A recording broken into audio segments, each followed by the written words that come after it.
Guys, it's the official Gengar here today for my 4th Wi-Fi battle. But today the battle is against King Gengar on PokeGram. And he is bringing a full ghost type team, which I respect him for doing that. But most of his team did not have items, and you'll see how that affects knockoff and all that stuff. And, well, yeah, I'm bringing the same team as last time, but let's just get into this battle.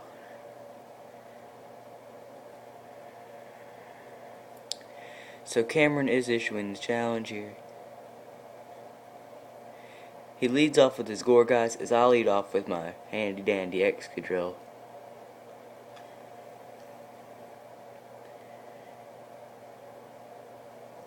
I break the mold, of course, and I set up my Stealth Rocks, my main priority with this Excadrill, as he Will-O-Wisps me, which is very unfortunate because now my attack has been cut in half. And now I go for the Earthquake here, and it does a surprising amount of damage considering that, well, never mind, yeah, it didn't do much damage at all.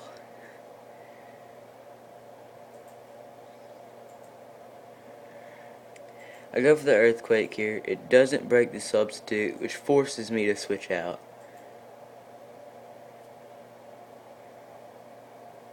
As he sets up the Leech Seed, because that's just one more reason to make me switch out.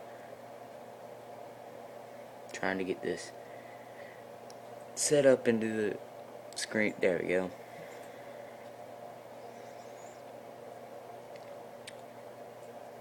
I have to pull back my Excadrill at this point. There's no reason of staying in as I go into my Rotom-Mow. He tries to go for another substitute, predicting me to stay in and go for yet another Earthquake and break the sub. It does a whopping 2 damage on the Pain Split there. As I go for the Thunder and break his substitute. Tries to go for the Will-O-Wisp, but he unfortunately misses. And now I go for the Thunder, which does a crap ton of damage, and I get the Para as he withdraws his Gorgeist into his Dust Noir.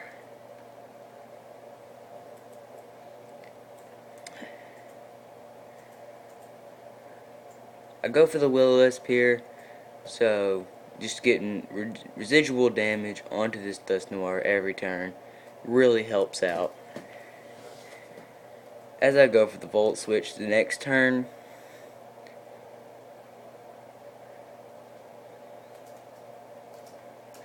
now I go back into my Excadrill as he goes for the Pain Split, and that will not do much to me. Does about 14 damage.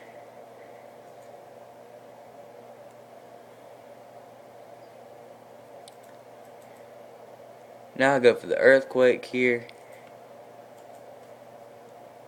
That brings him down into the red as he goes for a, didn't see what that move was, I think it was Shadow Punch. I don't know. But he gets hurt by the burn, barely lives. As he withdraws that Dust Noir, he really wants to keep it as he goes into his Gengar, but watch this. Look. I go for the Earthquake because that's the only thing I really can do, and a burnt Excadrill can one-shot a Gengar. Somehow, some way. But I'm happy. It's one big threat off the field. As he goes into his Aegislash here, as I go into my Ambipom. I remember this is one of the Pokemon that had items, so I get to go for the knockoff here. And I knock off his Shell Bell, which is a very interesting item to be running on your Aegislash, to say the least. And he goes for a Sacred Sword here, which is more than enough to take out my Ambipom. I go into my Crawdaunt here. I have my Focus Sash, so I can still get a free Dragon Dance here, since he King Shields, and that means I can get 2 Dragon Dances up and still have my Focus Sash.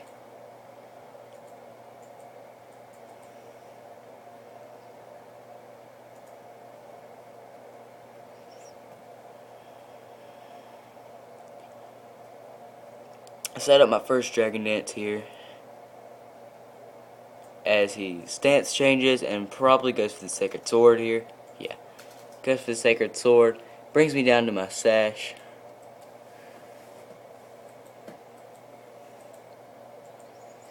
As I go for the Crab Hammer here and take him out.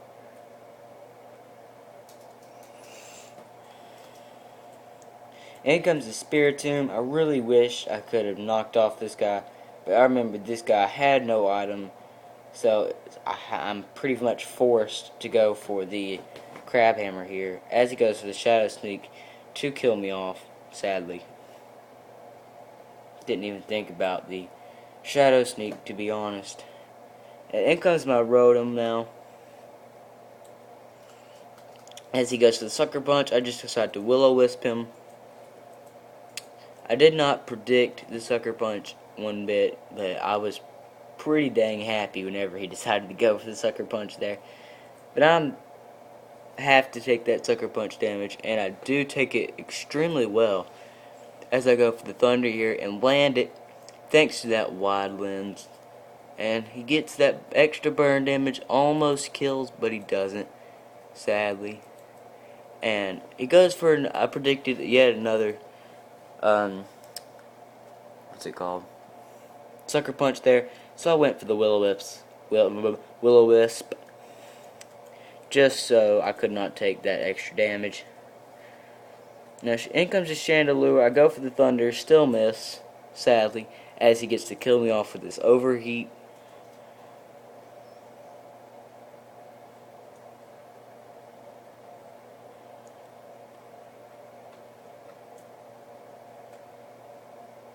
And in comes my own Chandelure here. And he withdraws his Chandelure into his Dusknoir just to sack it off, I guess, and get a free switch in to whatever he wants.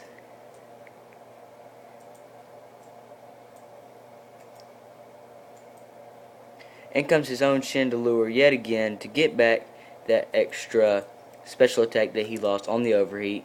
And now he wins the speed tie and gets to kill me off with this Shadow Ball.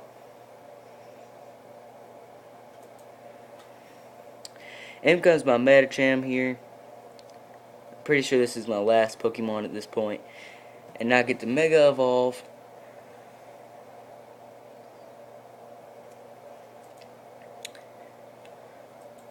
And now I'll go for the Zen Headbutt.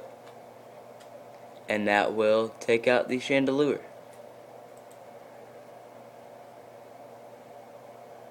In comes this Gourgeist. He's already paralyzed, so I know I'm going to outspeed if Medicham does not outspeed a Gourgeist anyways. And I go for the Fire Punch. And that is a KO.